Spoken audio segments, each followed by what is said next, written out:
alaikum wa rahmatullahi wa barakatuh. Wa alaikum assalam wa rahmatullahi wa barakatuh. Alhamdulillah wa kafa, thumma salatu wassalamu ala ibadi alladhina istafa wa ba'd. Shaikh Qasim, we're here once again to,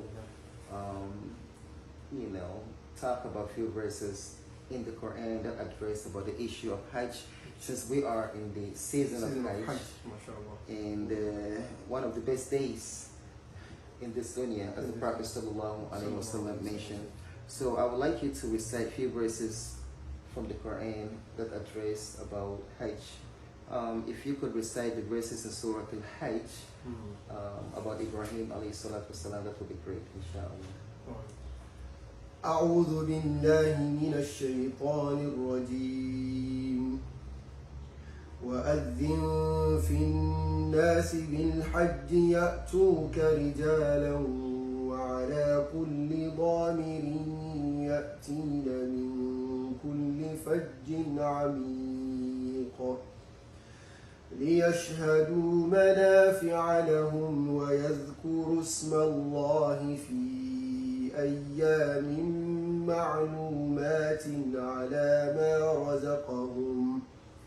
على ما رزقهم من بهيمة الأنعام فكلوا منها وأطعموا البائس الفقير ثم ليقضوا تفثهم وليوفوا نذورهم وليطوفوا بالبيت العتيق ذلك ومن يعظم حرمات الله فهو خير له عند ربه وأحلت لكم الأنعام إلا ما يتلى عليكم فاجتنبوا الرجس من الأوثان واجتنبوا قول الزور.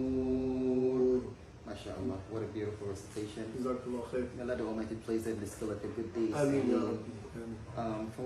From what you have just recited, a few verses from Surah Al-Hajj, Wahid Most High narrated to us the incidents that occurred with Ibrahim alayhi salatu wasalam and the command that Allah the Almighty commanded him with after he completed building Kaaba or raising the pillar of Kaaba. He and his son Ismail, as he was mentioned in Surah Al-Baqarah, وإذ يرفع إبراهيم القواعد من البيت وإسماعيل ربنا تقبل منا إنك أنت السميع العليم. Right, so Ibrahim and Ismail were those who raised the pillar of Kaaba, as he had commended them with. So after he finished raising the pillar of Kaaba, Allah the Almighty has commanded him to announce to the people to come and perform Hajj. As he said, وَأَذِّن فِي النَّاسِ بِالْحَجِّ يَأْتُوكَ رِجَالًا. Announce to the people to come and perform pilgrimage to my sacred house. If you do so, يَأْتُوكَ رِجَالًا أي على الأقدام, meaning they will come to you walking on foot, meaning on their feet. وعلى كل ضامر أي على كل إبل منحني من مشقة السفر, and they will come to you riding on the back of every lean camel due to the fatigue of what traveling. He the Messiah said يأتون من كل فج عميق, they will come to you from every deep route, meaning every corner of the world. So when Ibrahim was commended with this command, as scholars of Tafsir mention, Ibrahim said to Allah, "Oh my Lord, وَمَا يَبْلُغُ صَوْتِي," like who would my voice reach? Like who will hear my voice? It's a barren land, there's nobody around. So Allah the Almighty commanded him to say, "Adhin wa alayna al-balag." Just announced, and we will carry the responsibility of conveying your announcement to the people.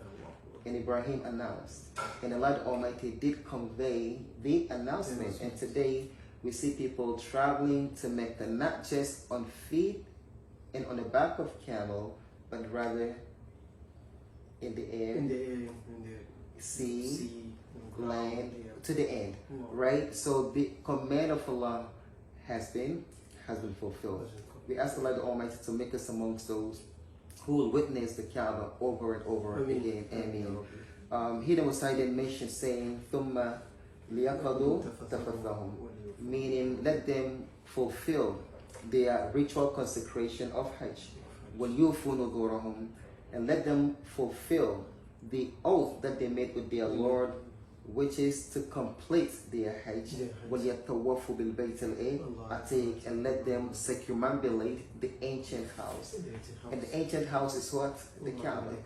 Right? So Kaaba يسمى أو تسمى بيت العتيق لأوليتها من البيوت الموضوعة على وجه الأرض.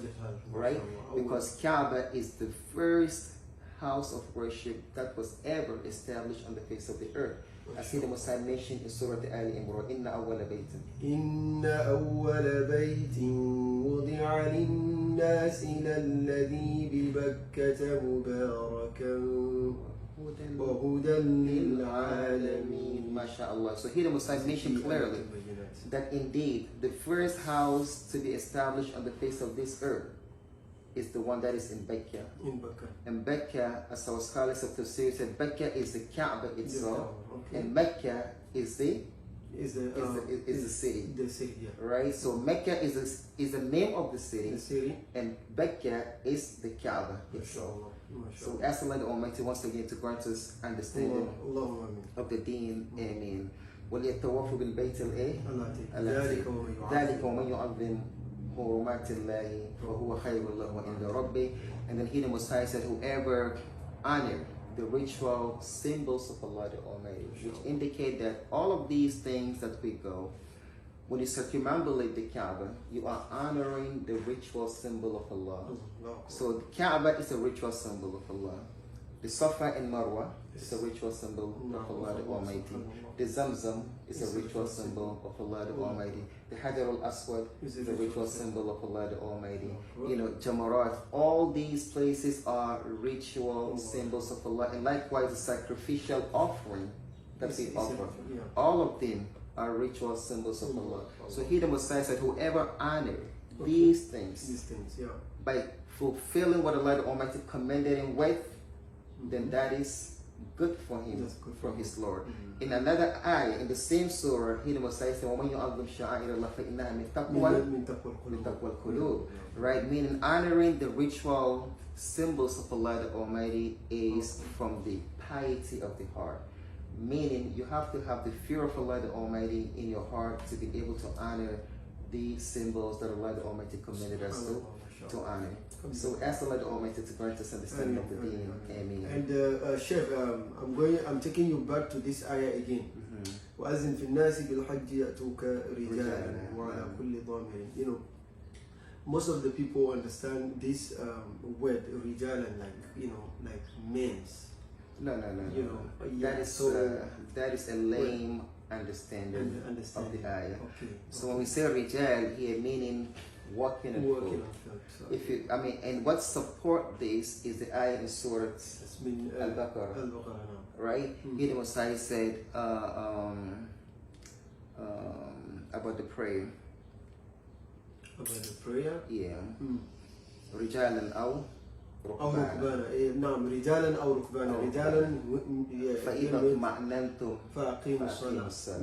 نعم. Right? So meaning رجالا أو ركبانا, meaning if you are afraid, meaning if you're in a state of war and you are afraid that the enemy can attack you while you are praying regular, the way you should pray, then you should pray walking on your feet or pray riding on the back of your horses.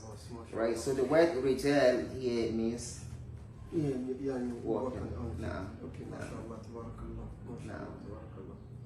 Here the Messiah said, فَإِنْ خِفْتُمْ فَرِجَالًا أَوْ رُكْبَانًا. Excellent. فَإِذَا اطْمَأْنَنْتُمْ فَأَقِيمُوا الصَّلَاةَ. Meaning, فَإِنْ خِفْتُمْ, if you're in a state of fear, then pray while walking on your foot or riding on the back of your horse. Right? However, فَإِذَا اطْمَأْنَنْتُمْ, if you find tranquility in your heart, meaning you know that you are safe and secure, your surrounding is secure, فَأَقِيمُوا الصَّلَاةَ. Establish the prayer how it should be. It should be prayed. So the word rijal here doesn't mean men. It means, that's why it's very important to always refer back to the scholars of tafsir to understand the book. Yes, If you yes. want to use your Arabic language, just Yeah, your it's understanding of not- Arabic yeah, language, yeah, you're gonna yeah, go yeah, astray. yeah.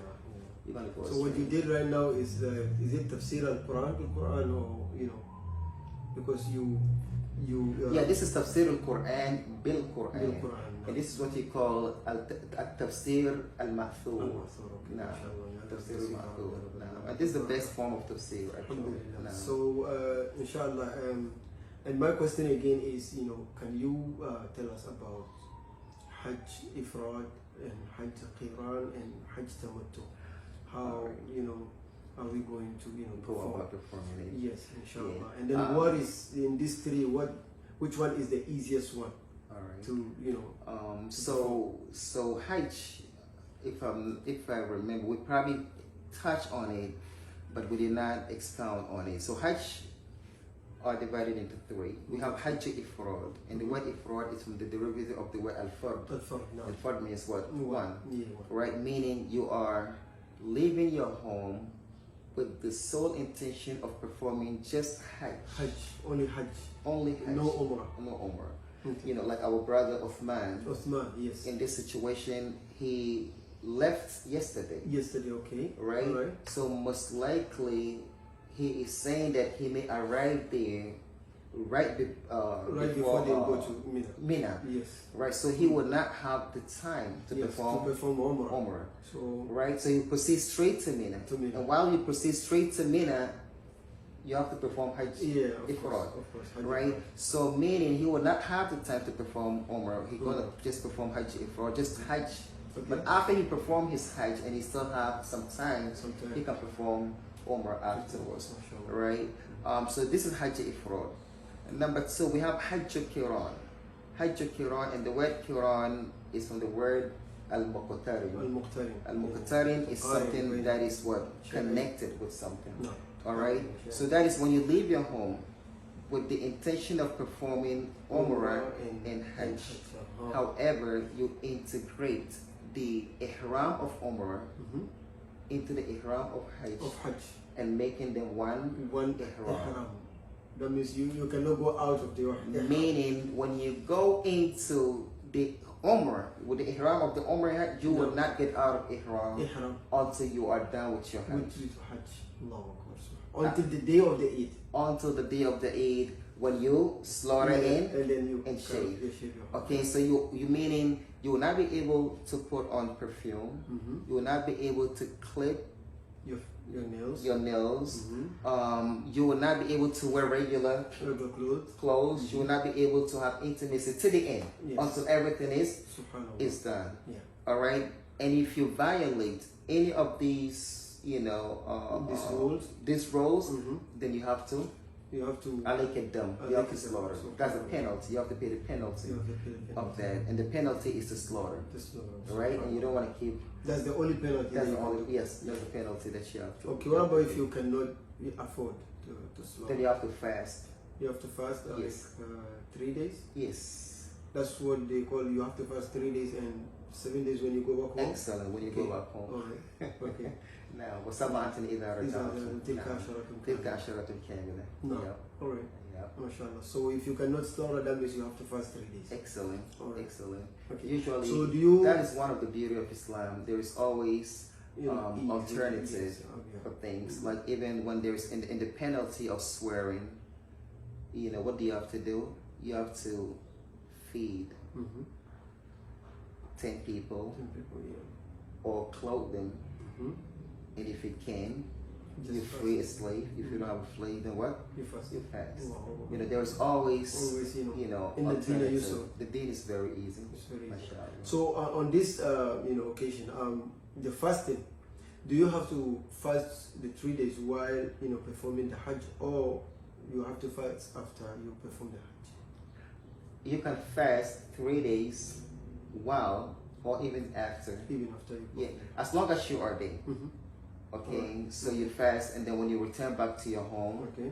then you fast the remaining MashaAllah. days. So Jazakallah khair. Barakallah That's fikum. So this Hajj Qiran. No. Hajj Tamattu, which is the best form of Hajj, and the reason why it is the best because it is the middle between the ifrad and qiran. Okay. Because the Hajj qiran is difficult. Hajj qiran is difficult yeah, because especially. I mean it's not easy to remain in your ihram, yes, especially yes, if you have long days before the Hajj. So can you change them if your ihram is dairy? That's one thing people did not understand. You can have more than 3 ihrams, okay, which is the clothes that you wear. Yes. All right, so if it's dirty, you can switch them. You can take them, wash them, but you cannot wear regular clothes. That's all. Yeah, that's all. But can you wear? Can you change it? Can you change it? You can change it. Yes. Because we see most of the people, in Hajj, they will wear their I saw clothes, that. and some people get the clothes is too dirty to the point that it's brown. Yes, it's brown. You change color. Yeah, the color has to absolutely change. But they don't change it. I saw this, they don't change and this is part of ignorance. That's why knowledge makes your life easy. Alhamdulillah. You understand? Al-ilmu qabla al-qawli wal-amal. Knowledge precedes statement and action. If you don't know, then your life is always going to be difficult. But if you know, you realize that the more you know, the easier things are. Now, some of them say, since they said you cannot change them, they don't even bath. They don't even shower. Wow. They don't even shower. So we've seen it a lot. Yes, that is not right. You can take a shower, you can change your clothes to the end now. I mean, so Hajj Tamattu is when you leave your home with the intention of performing Hajj and Umrah, however, with separate ihram. Okay. So you perform Umrah, and then after you're done with your Umrah, you get out of your ihram and come back to your normal life until the 8th day of Dhul Hijjah, and this is when you will proceed to Mina with the intention and the new ihram of Hajj. And this is what the Prophet did, and this is what he recommended us to do. He always take the easiest one. He always take the easiest one. He always take the easiest one. And if you're going out for Hajj, I highly recommend that you should learn a lot. You learn before Yes, read the hadith that the Prophet ﷺ recommended us. What to do. What is Hajj al-Mabrur? Because the Prophet said Hajj al-Mabrur does not have any reward but Jannah. And you don't want to go there and mess up your Hajj because you're arguing with people over something that is not worth arguing, or insulting or cursing. You don't want to do all these things that will affect your Hajj from being Hajj al-Mabrur, because it's a lifetime journey. You don't want to go to top. It's a lifetime journey, and Hajj is difficult. Yes, it's really. It's not as easy as people think it is. That's why you have to be physically able in order for you to be able to perform Hajj. So these 3 type of performing Hajj that you mentioned to us. When will a person take the intention? The person will take the intention at the miqat. At the miqat. Yes, at the miqat. And depending on where you are coming from, will be your miqat. So if you're traveling with a group, usually in the airplane they will announce to you saying, "Listen, we have reached the miqat from our destination." Okay, and therefore, for those of you who are performing Umrah on Hajj, you can take your intention. Okay. Alright, so the ihram is the intention. Which is to say, Allahumma labbayka hajjan, if you're performing hajju ifrad, or Allahumma labbayka umratan muqtarinan biha ila al-hajj, if you're performing hajj qiran, or Allahumma labbayka umratan mutamatti'an biha ila al-hajj, if your hajj is what hajj tamattu'in. Alright, and then you are in. You are in. You are in. Without putting the ihram. Yes. Even if you did not put the ihram. Okay. Alright, but you have to get your ihram ready. That's the intention. That's the intention. Okay, so once you take that clothes off, you put your ihram. The ihram on. So when the flight landed, that's the way you can take your clothes off and put your ihram. You can wash up everything and put your ihram on and get on the plane. Okay. So if you don't feel comfortable, okay, then you can do that while you are in the plane, when they're about to get to the ihram. Now. Is it compulsory for you to land with your ihram on you, even if you take the intention? Not necessarily. Okay. When you arrive, then you can go ahead and change at the hotel. Yep. Okay. And put your ihram on. Jazakallah khair. And also, sometimes some people go to Medina first. First year. Okay, so if you're going to Medina first, you don't have to worry about it. Because on your way to Mecca, you arrive at Zulhulayfa. Your miqat is there. Yes, your miqat is there, so you can go ahead and wash up. Even if you will go to Medina first, you have to take the intention in the flight, right? Yeah. Okay. Yeah. No. If you're going to Medina first, you don't have to. You don't have to. When I was going for Hajj, we went to Medina first before going to Mecca. Okay. All right. So we went to Medina. We did not worry about because we landed and then go to Medina. So from Medina on our way to Mecca, then we took our niyyah. That's ihram. why you will take your niyyah of Hajj. Naam. Okay. Naam. MashaAllah. Naam. May Allah grant us Ameen. Barakallahu feekum. Jazakumullah khair. I think with this, inshallah, we will end. Inshallah. Jazakumullah khair. We ask Allah Almighty to grant us tawfiq and to make us amongst those who will witness this blessed home. Ameen. وصلى الله على سيدنا محمد وعلى آله وأصحابه ومن تبعهم بإحسان إلى يوم الدين. سبحانك اللهم وبحمدك نشهد أن لا إله إلا أنت نستغفرك ونتوب إليك. السلام عليكم وعليكم السلام.